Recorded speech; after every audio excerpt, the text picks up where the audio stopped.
I was just thinking, can you explain Nullagine for people, for non-West Australians? Nullagine's hotter than Marble Bar. It's in the same part of the country. It's remote East Pilbara.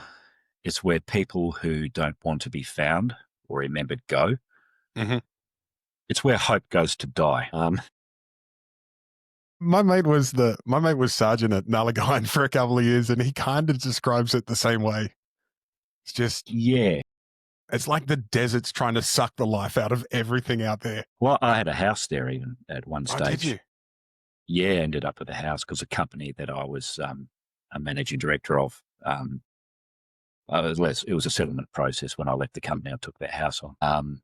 Yeah, but it's an interesting place. There's quite a history associated with it. For those unfamiliar with the story of struggle in Western Australia and Indigenous affairs and self-determination in general, in 1942, a fellow by the name of Don McLeod had a meeting at Skull Springs, not far out of Nullagine, with a few hundred lawmen from all around the place to plan going on strike.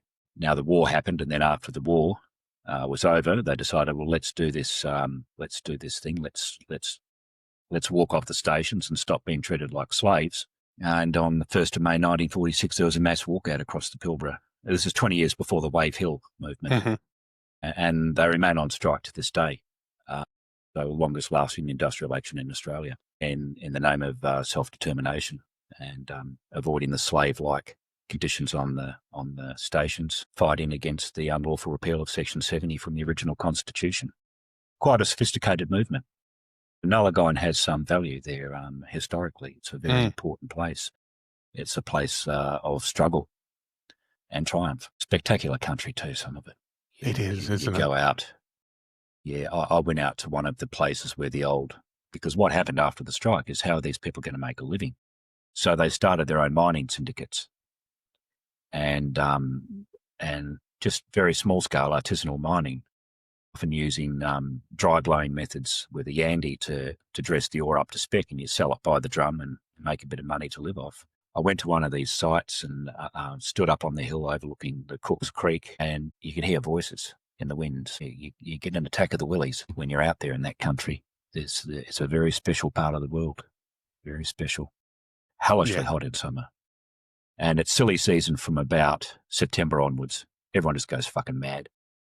Yep. Yeah, all those places out there, like Telfer, Nullagine, Marble Bar. Actually, just the East Pilbara. For anybody that really wants to understand Australia a little bit deeper, I think spending time in the East Pilbara will help you. There's something about because I think it feels ancient.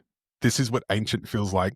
This is how insignificant a person can be out there, and how, it's, for me, every time I go out in the Pilbara Desert and just stand by myself and do a walk around 360, turn around 360 and realize that for hundreds of kilometers in any direction, this land has been this land for thousands of years, and people really haven't done much to it, and except for care for it. And it's a massive perspective change. And of course, you've not experienced it until you've got an Olympic barbell with some plates on it. Jerking that from some set up 44-gallon drums or trestles. Wow. Night under the light of the Land Cruiser. Man, fun.